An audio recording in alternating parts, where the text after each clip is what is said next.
Bienvenidos al programa Ministerio de Fe. Entrevistas con Pastor Marcelo Parrella. Un ministerio interdenominacional que trabaja con pastores que comparten el trabajo de Dios en la vida de fe.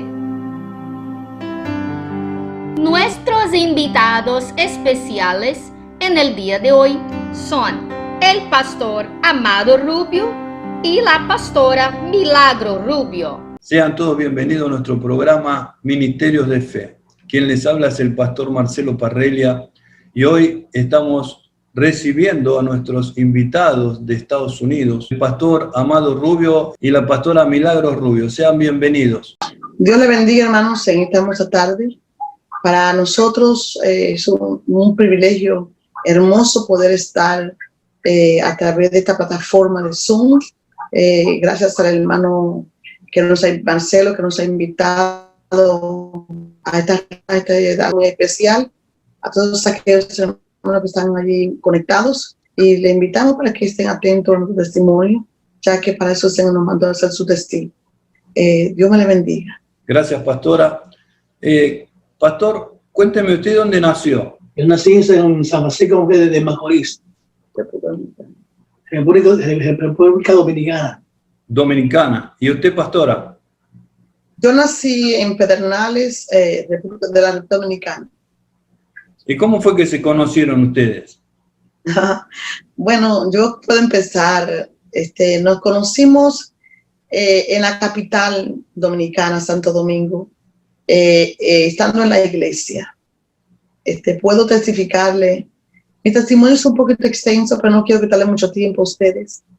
Nos conocimos ahí en la iglesia siendo jóvenes. Yo tenía aproximadamente 18 años cuando lo conocí a él.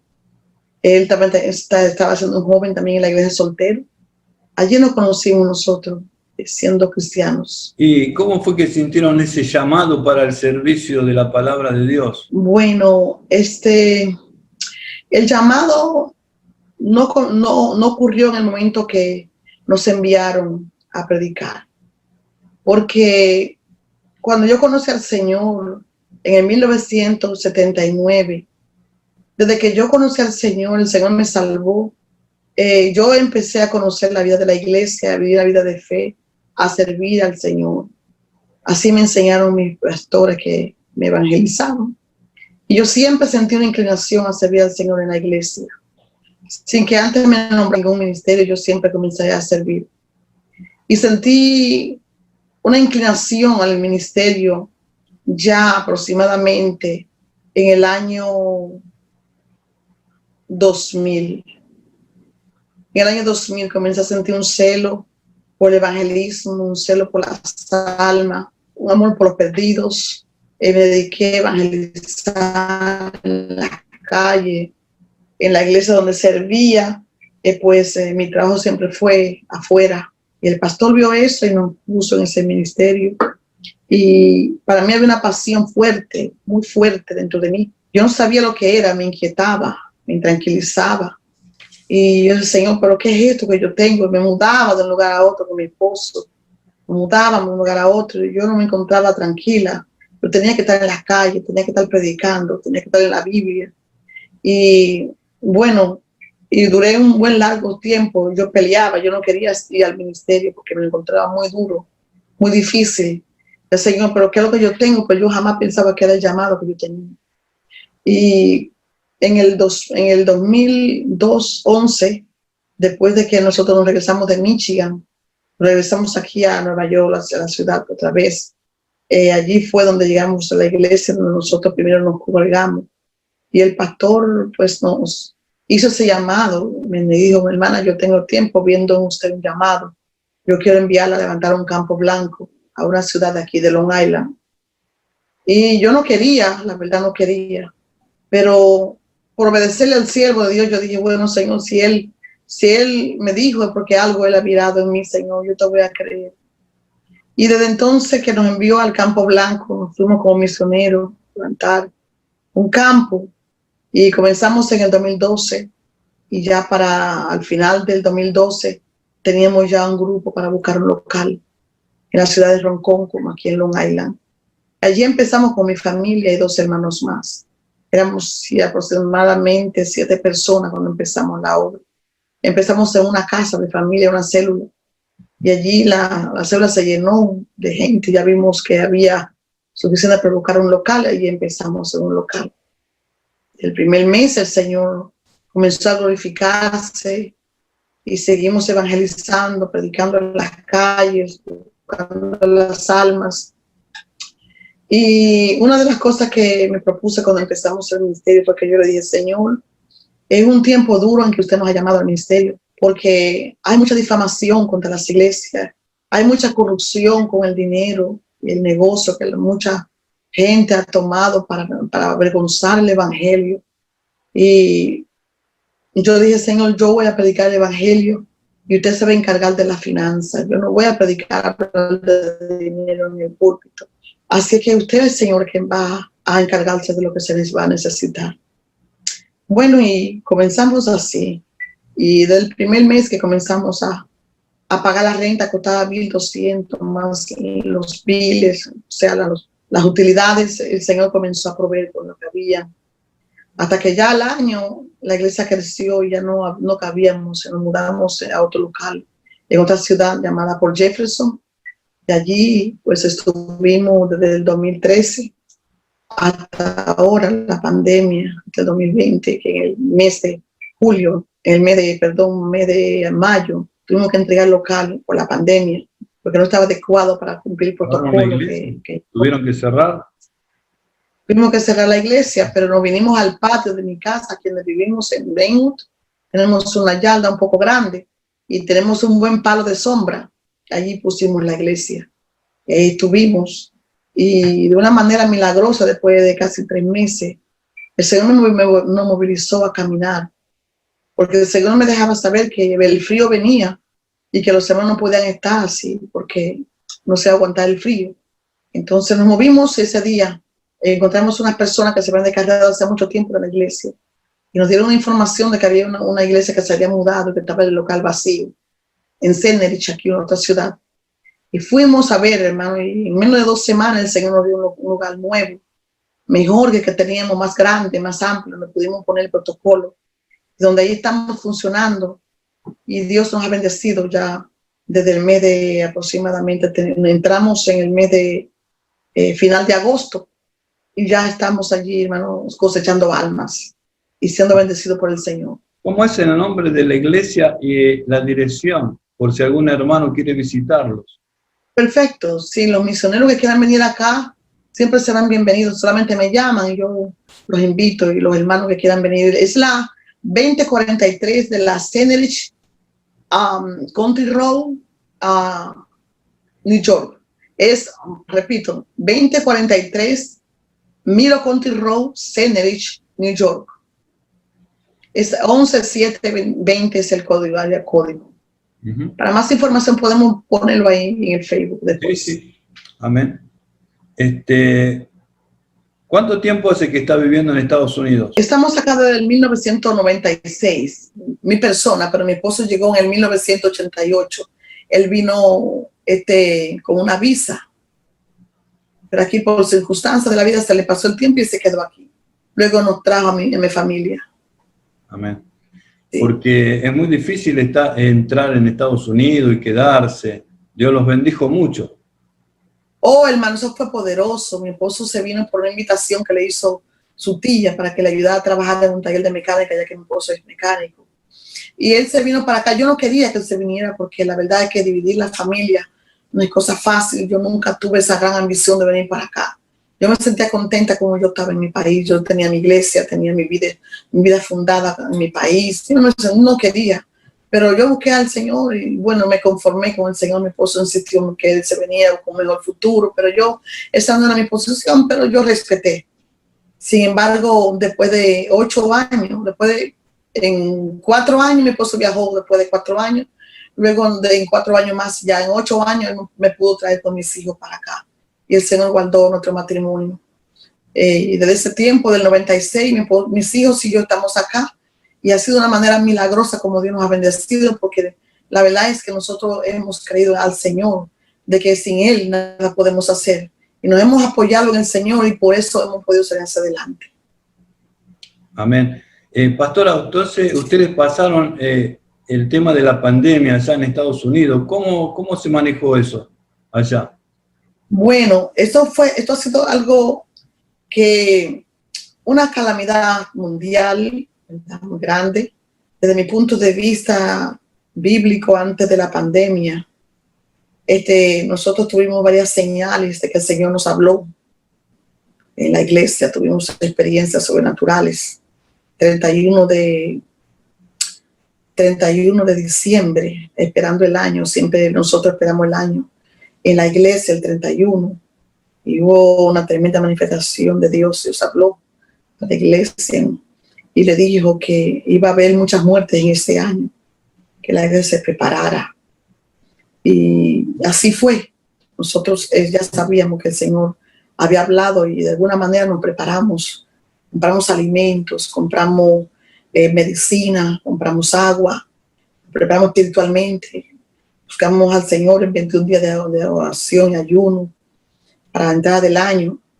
Y déjeme decirle que Dios tuvo mucha misericordia con nosotros, nos dio su gracia gloriosa, porque en el mes de febrero, al final de febrero, o mejor dicho, sí, casi el 28 de febrero, aproximadamente mi esposo comenzó con un dolor en su estómago. Dolor en su estómago que no sabía lo que era. Luego le pegó que no podía casi respirar. Bueno, duró 2 días bien mal, pero ya al tercer día nos llevamos al hospital. Pero cuando él iba bien mal. Y cuando llegamos, él estaba teniendo un ataque del corazón. Cuando lo metieron a la emergencia, que lo chequearon, él estaba teniendo ese ataque del corazón. Y ellos estaban ahí esperando para que se calmara, para poder meter, entonces, hacer el examen que le hacen de Cascade. Y yo estaba ahí bien firme, dije, Señor, yo sé lo que tú estás haciendo, Señor. Nosotros no somos personas vagas, nosotros vivimos para ti, Señor. Nuestras vidas a usted le pertenecen. Nuestros años, nuestro tiempo es para usted, Señor. Y que sea lo que usted decida, pero yo creo que algo grande está haciendo con nosotros. Y déjeme decirle que el mismo día descubrieron que tenía una de las arterias tapadas, que estando ahí en el hospital, el corazón paró de tener el ataque cardíaco, pero quedó débil, muy débil. Y mi esposo quedó que necesitaba oxígeno. Entonces dijo el cirujano que había que hacer una operación de emergencia, un triple bypass había que poner a hacerle, o sea, un trasplante de arteria. Bueno, yo le digo la verdad que yo me sentí con una fortaleza, que eso fue algo extraordinario, pude ver la mano de Dios poderosamente. Yo no me desesperé, yo no me asusté tampoco, él estaba bien sereno, estaba bien confiado en el Dios que habíamos creído, estaba en control de nuestras vidas. Y el médico, cuando le estaban preparando para la cirugía, le preguntó para ver si estaba nervioso, porque si la gente se pone nerviosa, ellos tratan de calmarlo antes de meter al quirófano, porque es peligroso. Pues mi esposo no, él estaba todo calmado. Yo no puedo creer la paz que él tenía cuando lo iban a meter para el quirófano. Bueno, de ahí decidieron entrarlo y yo me fui para el salón de espera para estar allí en oración.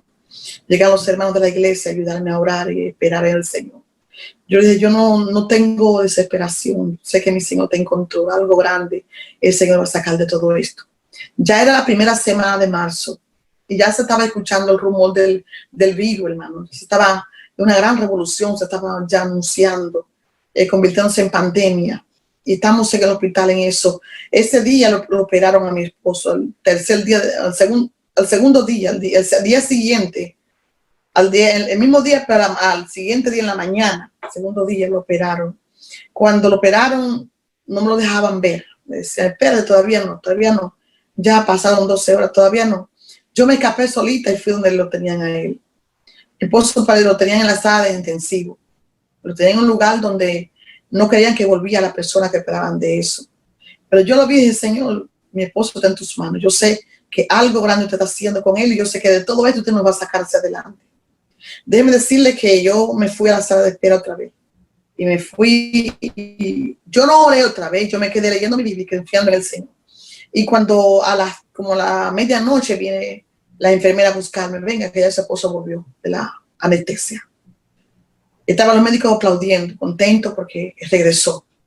Así que de ahí en adelante lo que faltó fue recuperación. Mi esposo lo mandaron para la casa, hermano, al final de la primera semana de marzo. Y en la segunda semana mandaron a cerrar todo, hermano. Se dieron la orden de cerrarlo todo y que todo el mundo se quede en cuarentena en su casa. Déjenme decirle que la primera semana estuvo aquí de la pandemia. Mi hija, ella es bióloga y científica aquí en un hospital, me dijo, mami, no deje que nadie vaya a la casa porque mi papi no puede recibir ese virus. Si papi recibe ese virus, él no va a sobrevivir. Dije, bueno, mija, pero ¿cómo yo voy a hacer? Dije, somos pastores y los hermanos quieren venir a ver a su hermano. ¿Cómo le va a quitar yo ese deseo de que vengan? Yo queriendo ser más humana que Dios. Bueno, a veces uno comete errores, pero bueno, no sé quién trajo el virus y llegó a la casa. De los primeros que se enfermaron fuimos nosotros. Me llegó a mí primero y al hijo mío también, que vive conmigo, y su esposa también. Los tres estábamos con el virus, mi esposa era que no tenía. Y yo me mandaron a estar en cuarentena, pero ¿cómo yo para estar en cuarentena en un cuarto si él necesitaba mi ayuda? Yo era su enfermera automáticamente. Tenía que hacer el chequeo 3 veces al día y mandárselo por computadora al hospital. Tenía que darle los medicamentos, tenía que darle dieta, estarle chequeando las heridas que le quedaron porque le abrieron el corazón. Desde arriba hasta abajo le abrieron el corazón, había que curar esa herida. Había que cuidar las heridas también de donde sacaron la vena en la pierna, le sacaron una vena para ponerse en el corazón. Estaba como un niño, hasta para ir al baño tenía que llevarlo yo. ¿Cómo yo me ponía aparte con ese virus? Yo dije, Señor, aquí usted solamente con nosotros. Y le dije, Señor, yo confío en su promesa. Yo no tengo miedo de morirme. Y tampoco mi esposo tiene miedo de morirme, que sea su voluntad. Si usted cree que nosotros terminamos nuestra carrera aquí abajo, estamos listos, Señor. Pero si usted cree que no hemos terminado la carrera, Señor, entonces usted levántenos, sí. No nos deje sufrir, porque eso es feo. Déjeme decirle, hermano, que yo no quiero ver a nadie con ese virus. No quiero ver a nadie con ese virus. Yo dije, Señor, si esto me vino, porque yo necesito alguna corrección espiritual en mi vida. Si esto me vino porque yo necesito ser disciplinada, entonces yo recibo la disciplina. Porque la verdad es que yo no soy buena, Señor. Yo no tengo nada bueno en mi vida, Señor. No. A veces uno cree que anda haciendo las cosas como Dios le agrada y no es así. No se apoya en su propia justicia sin apoyarse en el Señor. Pero yo tenía las enseñanzas, las buenas nuevas, que me enseñaron que yo no tengo que confiar en mí misma, no que confiar en mi Señor. Y basado en esa fe que yo aprendí, yo pude sostenerme, hermano. Yo, si hubiera sido en otro tiempo, yo no he pasado esa pandemia. Pero yo aprendí una fe fuerte, una fe verdadera en estas enseñanzas que estamos aprendiendo con los hermanos. Déjeme decirle que yo sentía que el Señor estaba con nosotros. Yo no me desmayé, yo no doblegué, yo no me quejé, yo no lloré. Yo pasé mi pandemia de rodillas hablando con el Señor. Señor, aleluya, tú eres todo para mí, tú eres mi vida, Señor, yo te amo. No importa lo que pase, tú eres mi Señor, tú eres mi Dios, tú eres merecedor de alabanza, aleluya. Y adoraba, aunque con poquito oxígeno, pero el poco de oxígeno que me quede, Señor, es para adorarte, Señor. Y no podía casi ni ir al baño porque me desmayaba. Pero déjeme decirle que una noche me recordé que el pastor Oxopar enseñó sobre Marcos, capítulo 11, verso 24, cuando él tuvo su úlcera, que el Señor le dio ese versículo, que cualquier cosa que pidieres orando en oración, creyendo será, y que usted crea que la recibirá y vendrá. Yo apliqué ese versículo, hermano, y dije, Señor, yo recibo mi salud, Señor, y no me importa si no tengo oxígeno, no importa si no tengo fuerza, tú eres mi sanador. Estaba entonces en esa lucha cuando mi hija me miró, que yo estuve decayendo mucho. Me dijo, mami, vamos a llevar al médico, usted no puede estar así. Sí, vamos, que el Señor me va a sanar. Por cualquier medio el Señor va a hacer la obra, no importa por qué medio sea. Me llevó al médico, hermano, y estaba comenzando automáticamente la pandemia. No había recursos, no había ningún conocimiento, no había nada. Y me llevó a a una clínica rural aquí de la que se va de emergencia, no al hospital. Y me llevó ahí y la muchacha que me atendió me hizo el análisis del virus y me hizo unos rayos X, me miró que tenía los pulmones llenos de infección, tenía neumonía, lo tenía todo lleno en mi espalda de infección. Y me dijo, mira, vete para la casa, me dijo, hasta que te llegue el resultado, me dijo, toma esta pastilla. Me dio 2 clases de pastillas. Y déjeme decir, hermano, que me vine a la casa. Y yo luchando por mí, haciendo remedio casero, orando, pero también cuidando a mi esposo que no le vaya a pegar. Lo que yo hacía para mí, también lo hacía para él, para que no le diera. Déjeme decir que a él le dio también. Pero a él le dio, hermano, yo no sé, yo me asusté, dije, Señor, si él le dio, usted sabe lo que va a pasar aquí. Pero mientras que estamos en ese proceso, yo de repente me tomé la primera pastilla, comencé a sentirme mejor. La segunda pastilla, mejor. Para no cansar la historia, hermano, déjeme decirle que ya la semana de tomar la pastilla, ya yo me sentía diferente, ya el cansancio se me había ido, ya la respiración me volvió normal. Mi esposo le dio como una gripe, fue el virus. Déjeme decir que un periodo de unos 15 días me pasaron a mí para que se me fuera ese virus. Me quedé débil, claro. Me quedé todavía en la fecha que todavía no tengo sabor en la boca. Se me fue el sabor, se me fue el olfato. Que yo como y no tengo sabor, pero gracias al Señor yo estoy viva, yo estoy bien. Eso, la obra la hizo el Señor. Pero algo que yo descubrí, y para los que están enfermos con ese virus, le enviamos este consejo. Ese virus, de la manera que yo lo veo, es parte del juicio de Dios por el pecado. De rechazar, de no creer en el Evangelio, de no creer en Jesucristo. Y cuando la persona realmente, cuando recibe esa enfermedad y realmente viene a Jesús, se humilla ante el Señor lo levanta. Yo respeto a todos los que han muerto, a los que han perdido sus familiares en esa circunstancia. No tengo nada que decirle, ¿verdad? Sino que simplemente se apoyen en el Señor, reciba la fortaleza del Señor en este día.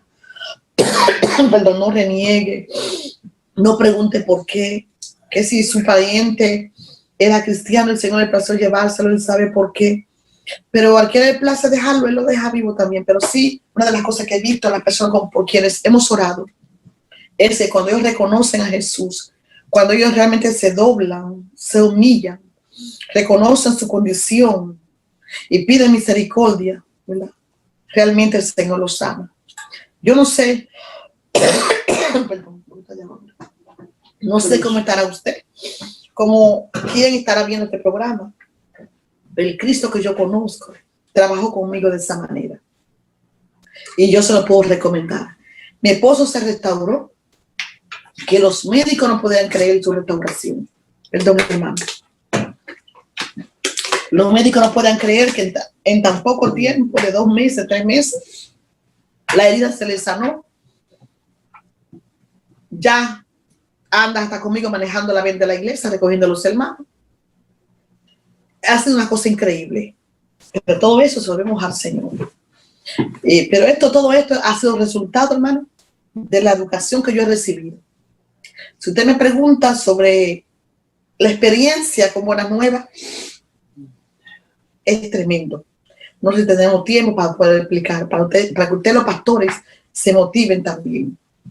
Que si usted no tiene fe en lo que el Señor está dándonos a través de Buenas Nuevas, usted se motive para que también estudie y se meta a conocer el Evangelio. Amén. Hay mucha gente que es cristiano y estaba bien en el Señor, todo, y perdió la batalla. Se fue al cielo con el Señor. Hay preguntas que las personas cristianas se hacen. ¿Por qué, Señor? Usted dijo que no preguntemos por qué. Y tiene razón, porque Dios es Dios, es todopoderoso, y Él sabe a quién recoge y a quién deja. Amén. Así es. Entonces es importante esa palabra que usted nos está diciendo, porque hay muchas personas que tienen miedo. Hay muchas personas que no quieren salir a la calle. Hay muchas personas que no quieren estar en contacto con otras personas. Tienen miedo ni dan la mano, y es lo que aconseja el Ministerio de Salud. Pero nosotros, los cristianos, tenemos a un Dios que es real, es poderoso y nos cuida. Eso es lo que las personas tienen que entender, eso es lo que las personas tienen que poner en práctica en la oración. Como usted bien dijo, oración, ayuno, consagración. Dios está llamando al pueblo al arrepentimiento, a la santidad. Dios nos está llamando porque Jesucristo viene y nos va a arrebatar y el mundo no va a entender. ¿Dónde están todos esos millones de personas? ¿Dónde están? Entonces, nosotros los cristianos vamos a estar arrebatados en la gloria con Cristo. Nuestros cuerpos no se van a ver, no van a saber dónde estamos, nuestros familiares nos van a buscar. Esto ya aconteció, no va a ser el primer arrebatamiento, va a ser el primer arrebatamiento masivo, ¿no? Porque esta generación no sabe, pero ya otros profetas fueron arrebatados. Nosotros lo creemos porque leemos la Biblia, pero hay mucha gente que no tiene esa información. ¿Qué palabra podría darle usted a esas personas que no tienen la fe? Porque nosotros somos cristianos, tenemos la fe, leemos la Biblia, pero esas personas que son ateos, esas personas que no creen en Dios, ¿qué palabra le puede dar para que entiendan que Dios es real?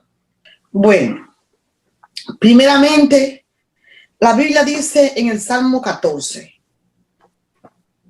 dice el necio en su corazón, no hay Dios. Se han corrompido, hacen obras abominables, no hay quien haga el bien. También en Salmo 53, 1 al 6.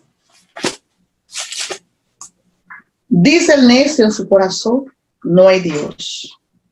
Se han corrompido e hicieron abominable maldad, no hay quien haga el bien.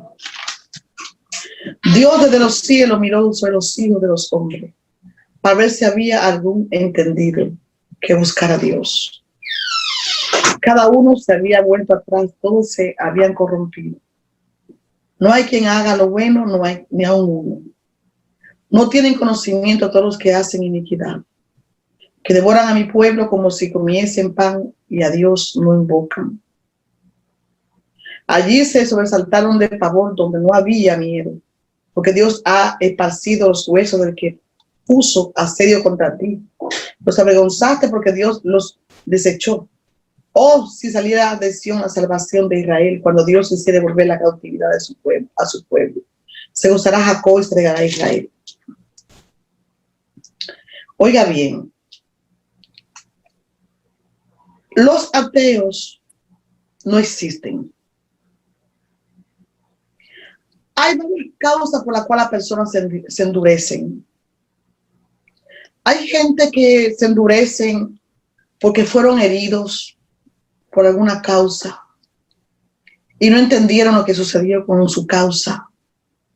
Por ejemplo, hubo una muchacha joven que en una iglesia del mi concilio murió, jovencita, era la líder de los jóvenes de la iglesia, era una muchacha totalmente entregada, tiene 22 años. Y toda la familia le servía al Señor, eran gente que cantaban, tocaban entre ellos mismos, era un gran ministerio. Y la muchacha antes de morir, ella se metió con el Señor como 3 días de ayuno y oración. Y no sabía por qué lo hacía. Y estando después saliendo del ayuno, ella le dio un dolor de estómago y la llevaron al médico. Y de allí solamente duró como 3 días y ahí murió. Pero los hermanos que eran cristianos le servían al Señor y después de eso se volvieron ateos, diciendo no hay Dios. Porque ¿qué Dios es ese que nosotros le servimos? Y se los llevó a nuestra hermana de esa manera. Ellos tenían una causa por la cual ser ateo. Y yo estuve trabajando con mi esposo un tiempo con ellos. Y yo no consideré que esa dureza de corazón que ellos tenían era como resultado de una dureza involuntaria, a propósito, sino que vino por una herida que causó aquella muerte y que de alguna manera Dios lo entendía. Dios entiende ese tipo de personas cuando se encierran en ese mundo, por algo que le pasó, otros que desde niños sufren una niñez terrible, por alguna razón, no tuvieron la misericordia, ni el amor, ni el cuidado que pudieron haber tenido de niño, y se crecen odiando a Dios. Otros que se crecen en una familia cristiana, pero que fue tan feo el ejemplo que vieron de sus padres, que rehusaron creer a Dios. Hay otros que son ateos porque se ponen a ver lo que pasa en el mundo y ven que Dios es un Dios injusto. Esto les pasa porque deciden creer en su pensamiento y no toman un momento para razonar realmente, lógicamente, en el sentido de que Dios hizo al ser humano con un libre albedrío de escoger el bien o el mal, de escoger el camino bueno o el camino malo. Si el hombre busca a Dios, le irá bien. Una vez Dios le dijo a Moisés, al pueblo, si ustedes hay dos caminos tienen por delante, se cogen el camino del bien, de la vida, tendrán la vida. Si cogen el camino del mal, escogen el mal. Entonces el hombre, al escoger el pecado, entonces ha cosechado la consecuencia de su pecado. Dios no tiene la culpa de las consecuencias de los errores que el hombre comete. Esas personas que están en esa condición de ateísmo, un día se darán cuenta que realmente necesitan a Dios. En esta pandemia, personas ateas se han dado cuenta que han tenido que clamarle al Dios en quien ellos no creían. Hay un testimonio de una persona que dijo, si de verdad tú existes, yo quiero ver ahora que tú me ayudes. Y Dios en su misericordia se le ha revelado. Porque Dios muchas veces permite que vengan dificultades, calamidades, para que el hombre reconozca que no es nada, que no es nada. Estamos en un mundo caído. Estamos en un mundo determinado por Dios de que su fin llegará. Dios determinó cuando el hombre y la mujer pecaron en el jardín del Edén. Dios maldijo la tierra por causa de Adán. Pero después, cuando se destruyó el primer mundo en el diluvio de Noé, Dios volvió a prometer que no terminaría la tierra con un diluvio, con agua, sino va a ser con fuego en lo próximo. Entonces Dios determinó ya lo que Dios va a hacer. Y ya Dios dijo que vendrían pestes. Ya Dios dijo que vendrían guerras. Ya Dios dijo que vendría violencia. Ya Dios dijo que había odio. Ya Dios dijo que iba a estar la situación como Sodoma y Gomorra. Ya Dios determinó lo que va a pasar. Entonces nosotros, por más que oremos, por más que clamemos, no va a cambiar lo que Dios estableció en su palabra. Entonces, hermanos, nosotros lo siento mucho por el que es ateo, pero si el ateo ahora mismo está rehusando creer a Dios por algo que el mismo hombre se ha buscado, quien permitió que el pecado entrara al mundo fue el hombre, no fue Dios. Dios hizo un mundo perfecto. Dios hizo un mundo para ser habitado por personas que no iban a morir nunca, con personas que nunca se iban a enfermedad y nunca se iban a enfermar. Los ateos dicen, oh, ¿dónde está Dios que para yo verlo y hablar con él que me dé comida? Una vez Dios se dejó ver del hombre. Dios hizo al hombre para tener una relación íntima con él, para vivir diariamente junto a él, que el hombre lo tocara, lo palpara. Y ese fue el plan de Dios primero. Pero en el estado en que el hombre decidió caer, ya no podía estar en la presencia del Señor personalmente, literalmente. ¿Por qué? Dios le dijo a Adán cuando lo creó, el día que tú comas del árbol de la ciencia del bien y del mal, ese día tú vas a morir. Pero entonces la mujer se debe engañar de enemigo de Dios por Satanás. Y decidió ella comer de ese árbol. Entonces su naturaleza de ella santa cambió por la naturaleza pecaminosa satánica. Ya no podía estar en la presencia de Dios. Dios tuvo que separarlo de él. Dios bajaba todos los días al jardín a hablar con Adán y Eva, a comer con ellos. Ellos lo palpaban. Entonces los ateos dicen, ¿dónde está Dios que yo no lo puedo ver? Hay más que evidencia para que ellos crean que hay un Dios real. La evidencia está en que el hombre no ha podido controlar esta pandemia. Hasta la fecha no han encontrado una vacuna. Hasta que Dios tenga misericordia y se la dé, no va a haber una vacuna. Porque todas las cosas Dios las permite con un propósito. Dios dijo que va a haber plaga y eso es lo que tenemos. Dios dijo que va a haber ciclón, eso es lo que tenemos. Dios dijo que va a haber terremoto, eso es lo que tenemos. Está determinado, el planeta está determinado a que terminará. Y todas las cosas que van pasando van de acuerdo al plan que Dios estableció. Ahora, el plan de Dios para el mundo, para el planeta, para el mundo, para la sociedad que vivimos, ya está establecido para el hombre que muera una sola vez y después el juicio, dice la palabra del Señor. Si el que es ateo sigue en su ateísmo a pesar de que ve la naturaleza, que es un libro de Dios hablante, es una Biblia para que el hombre sepa que Dios es el que la creó, es Dios el que la controla. Vea bien, si el hombre está parado y puede respirar, es porque Dios le manda el oxígeno para que él pueda respirar. ¿Sabe una cosa? Si este planeta Tierra, Dios no lo controlara, el hombre ya no existiera. No hubiera uno de nosotros viviendo todavía. Porque la Tierra gira alrededor del Sol. Este es el Sol y la Tierra gira alrededor del Sol. La Tierra no se puede detener. Si un segundo la Tierra se detiene, el hombre se muere, no aguanta. O le pega el sol de frente o le pega el frío de frente de un sol y si se mantiene en un solo nivel. Lo mata el frío o lo mata el calor. No puede vivir, no hay oxígeno. Entonces el hombre depende de la ayuda de Dios. El hombre depende de la mano de Dios. Si se pone a estudiar solamente la naturaleza, el ecosistema, el universo, con eso es suficiente para que el hombre deje de negar que hay un Dios creador que hizo todas las cosas. Pero aunque el hombre niegue que Dios es verdad, de todas maneras un día tendrá que irse a presentar ante el trono de Dios cuando muere. Porque la Biblia dice que está establecido que el hombre muera una sola vez y luego va a recibir su juicio. El hombre puede hacer lo que le dé la gana con su vida aquí en la tierra y negar a Dios y decir lo que quiere, hacer lo que quiera, sentirse que no ocupa a Dios para nada. Pero cuando murió ya él no se gobierna, a él lo gobierna Dios. Cuando murió, ya usted no puede hacer lo que usted quiera. Ahora usted va a presentarse delante de su creador y juez a preguntarle a usted qué hizo. ¿Por qué usted cree que le puede dejar entrar a su cielo? Cuando usted diga, yo no creo en Dios, pues mira que yo soy real, le va a decir. ¿Y por qué no quisiste creer? Porque no me dio la gana, pues it's too late for you. Porque aquí es donde se cree para salvación. Es muy triste el que se mantenga todavía creyendo en que no existe Dios. Con él mismo va a pagar la consecuencia y cuando quiera creer ya va a ser muy tarde, pero cuando vea a Dios cara a cara, entonces su lugar será en el infierno. Tendrá que enviarlo al infierno lamentablemente porque no hay otro lugar en la tierra ni en el cielo donde Dios pueda poner a la gente atea y los incrédulos. Es verdad, es verdad. Y sabe que en el infierno está lleno de ateos creyentes, porque se murieron y empezaron a creer en Dios. No, allá no pueden mentir. Allá entienden que hay la realidad. Que es verdad. Ahí dijeron, uy, me equivoqué. Ahora quiero creer en Dios, ya es tarde. Ya es tarde para arrepentirse. Sí, Señor. Le digo a ellos, pero lleguen allá es tarde para ustedes de arrepentirse. Es verdad. Señor. Pastores, estamos llegando al final del programa. Fue un gusto tenerlos. Quería pedirle que oren por todos nuestros oyentes, por aquellas personas que van a escuchar su testimonio. Por favor, oren ustedes. Amén. Padre, gracias te damos, Señor, en esta noche, por darnos el gran privilegio, Señor, de poder compartir, Señor, su testimonio, de todas las cosas que usted ha hecho con nosotros, Señor, darnos la salud, la vida una vez más. Concedernos la victoria, Señor, oh Dios. No tenemos cómo pagarle a usted, Señor.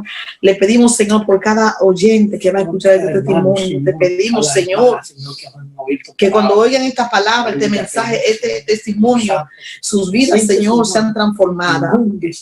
El que esté enfermo con la enfermedad, Señor, del COVID-19, Señor, reciba la salud. Ese virus desaparezca de su cuerpo, Señor. Y que cada persona que escuche este testimonio sepa que si Dios le va a dar vida, le va a dar vida para que la bien invierta en tu reino, Señor. Porque no sirve vivir la vida, sino para vivirla para usted, Señor Jesucristo. Si hay alguno, Señor, que no te conoce, Señor, permite que se convierta, que reciba a Jesucristo, que reconozca que es un pecador y que sepa que sus pecados ya fueron perdonados, que hay salvación para ellos, que hay perdón de pecado para ellos, que Jesús pagó el peso de todos sus pecados, Señor, no solamente por los pecados, sino que también llevó nuestras enfermedades en la cruz, también por su llaga hemos sido nosotros curados, Señor. Cualquiera que sea la situación que se encuentre, los oyentes que vayan a ver el testimonio, Dios mío, usted sea sobre esa necesidad, Señor, sean sanados, sean restaurados, sean salvados, Señor mi Dios. En el nombre de Jesús, gracias, Señor, por nuestro hermano Marcelo, Señor, que en este día nos ha invitado para ser, Dios mío, de bendición a la audiencia que va a escuchar el testimonio, Señor. En el nombre de Jesús te lo pedimos. Amén, amén. Amén. Para mí es un gran honor y un gran privilegio haberlos tenido acá en el programa. Yo sé que son personas muy importantes, que tienen muchas cosas para hacer, tienen una obra social que le dan de comer a las personas. Tal vez se le está haciendo tarde para ese trabajo, pero quiero agradecerles por haber estado aquí con nosotros.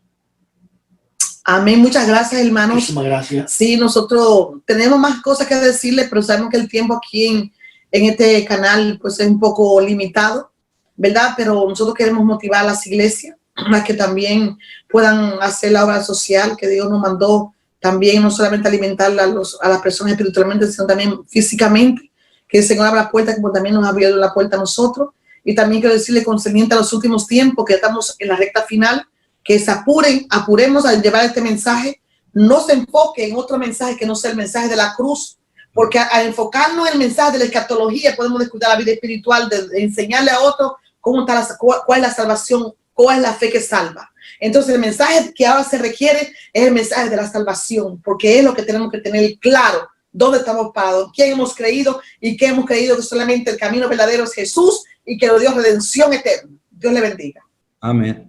Y a usted que nos está escuchando, comparta en sus redes sociales, comparta a sus amigos, comparta a sus vecinos, porque este mensaje tiene que ser proclamado a todas las personas para que crean en Jesucristo y que Jesucristo vuelva a buscar a su iglesia.